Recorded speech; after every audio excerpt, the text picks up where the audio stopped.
আমি ইমপ্রুভ করলে ওভার যে কারেন্টের কনজামশনটা রিডিউস করা যায়। মানে কনজামশন মানে কতটা এটা কনজিউম করছে সিস্টেমটা চলার জন্য এনার্জি, এটা আমি ওভারটা কমান দেবো। তার কারণে কী হয় আমার মানে কষ্টটাও কমে, কারেন্টের বিল বগেরা সব কিছু ঠিক আসবে, কোনো এক্সট্রা কিছু হবে না। তো এখন নেক্সট পয়েন্ট আমরা লিখছি, হয়ে গেছে।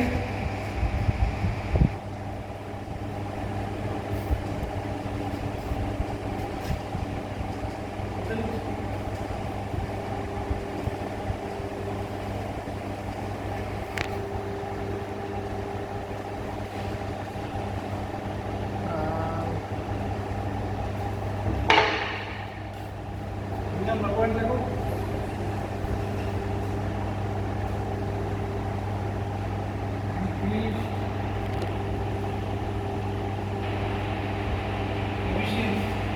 এফিসিয়েন্সি মানে কি আমরা জানি, আগে বলেছিলাম যে এফিসিয়েন্সিটা সিম্পল, ঠিক আছে।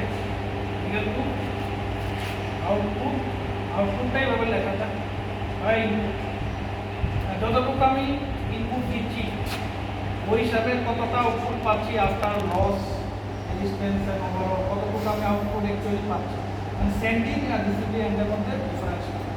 তো আমার তো লসটা কমাতে হবে, তার জন্য আমি যদি পাওয়ার ফ্যাক্টরটা কমে যায় তাহলে তো লস, তার জন্য পাওয়ার ফ্যাক্টর বাড়ে, এফিসিয়েন্সি আমাদের বাড়ে, মানে আউটপুটটা আমি বেশি পাবো।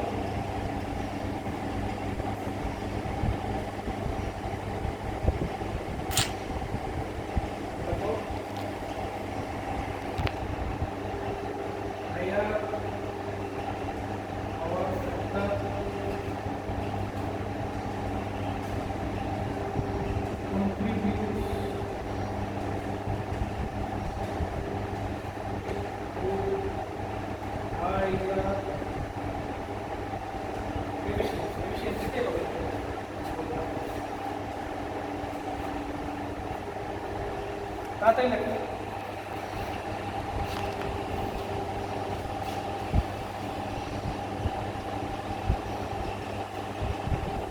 চলি।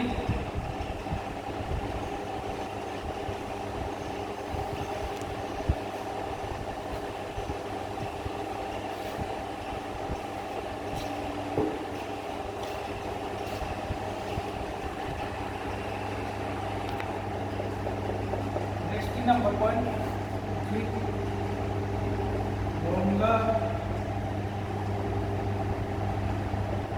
Equipment life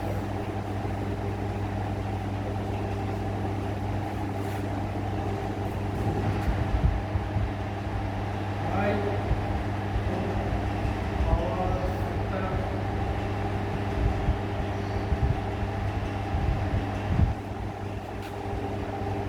can reduce this